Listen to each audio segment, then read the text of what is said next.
And welcome back to Real Ag Radio. It's now time for a product spotlight with KWS seeds. You know, hybrid rye, it's a relatively new crop in North America, but it's gaining a lot of traction. One of the reasons it's gaining so much traction has to do with some of the awareness and the increases of use of it in terms of from a livestock perspective. And livestock nutritionists and producers across Canada and quite frankly, the United States are interested in how the crop can provide benefits, not just in the field, but also with livestock. And here to chat about that is Laura Eastwood. She is KWS Seeds Animal Nutrition Manager. Laura, it's great to have you on the show. Thanks for having me, Sean. I appreciate it. Yeah. Okay. So let's talk about this hybrid rye crop and some of the KWS offer from a livestock perspective. So what makes hybrid rye nutritionally valuable compared to some of the traditional feed ingredients like, say, wheat or barley? Yeah, so hybrid rye as a grain crop works really well for all species. So for pigs and poultry specifically, it has a really good nutritional profile. So it's highly digestible, it's got a good amino acid balance, it's high in energy, which makes it very easy to formulate a ration with. But beyond that, it also has a really good profile of what we call soluble fiber. So that's the good fiber. So if you think about that from a human perspective, it's what we're told to eat as well. And so that can actually promote good intestinal health in the animals and can lead to things like improved nutrient digestibility because your digestive system is working better. And then it can also lead to things like reduced aggression in group housed sows, as well as reduced tail biting in growing pigs. So those are some of the benefits that we've seen on the pig side. For cattle, it's also really good as a grain. So it's nutrient dense, highly digestible, and we recommend up to about 1/3 of the grain portion of a cattle's diet as hybrid rye. But that hybrid rye also works as a forage for cattle, and I even have a pig farmer in Ontario that uses it as forage as well. So Yep. it's very flexible. Early cutting of forage is going to make it, nutrient dense, easily digestible. If you wait till a little bit later in the season, you're going to get a bigger biomass production, but it'll be a little bit less energy dense.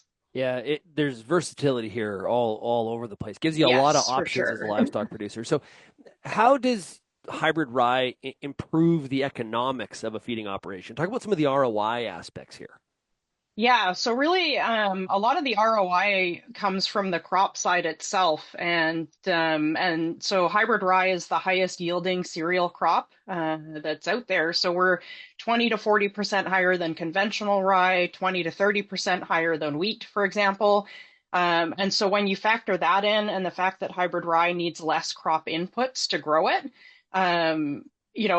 that itself is a return on investment. But for a livestock producer who's growing it, it means they can feed more animals per acre, or that feed lasts longer to feed the same amount of Mm. animals.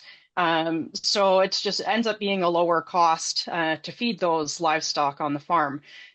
Most livestock producers are paying about 2/3 of their cost of production for feed. So if we can feed more animals per acre for a lower cost, that's a big dollar value at the end of the day.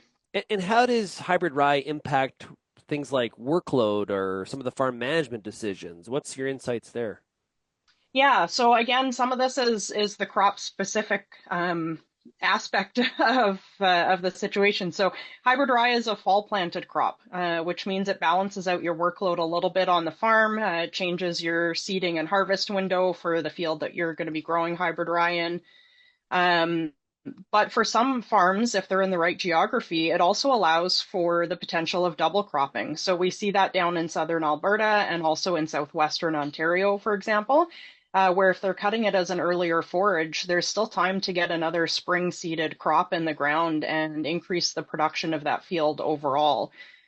In addition to that, we already mentioned it a little bit, but because it can be used as either a forage or a grain, that provides flexibility to a farmer if they're not sure what they're going to need for the next year. So they can plant one of our dual purpose varieties and then make the decision in the spring whether they want to cut it for forage or whether they want to let it go all the way through to the grain stage. Yeah, that's a great point, right? You seed it in the fall, you see how the spring is working out. Maybe some of your acres change and you took some of your, silage out. You took some Yep. corn out to put in maybe another crop because of where the markets were. You had the flexibility on what you maybe do. Maybe that rye Yep. crop was going to be for grain. You can move it back to silage in due time. So Yep. that is a great point.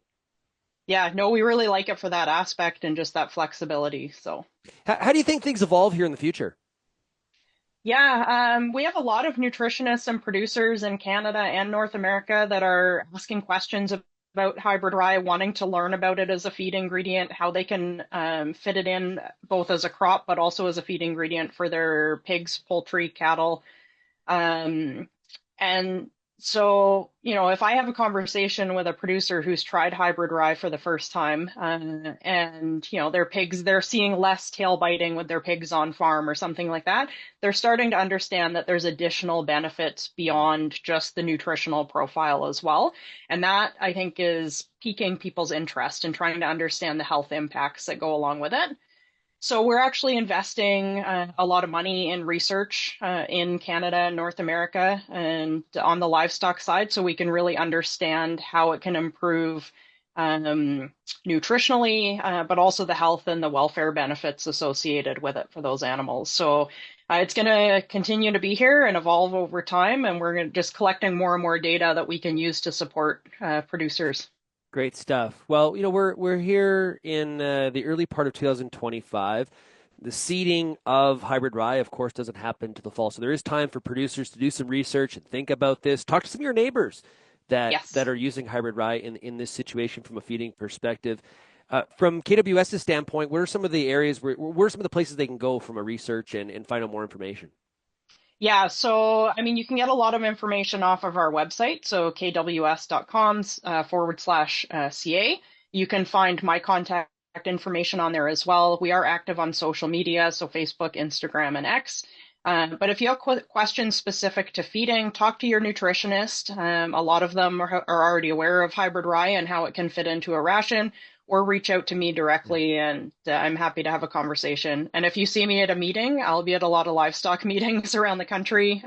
Feel free to say hi and ask questions. Great stuff. We've been talking to Laura Eastwood. She is the Animal Nutrition Manager with KWS Seeds. Laura, thanks a lot for joining us here today. Thank you very much. Appreciate it.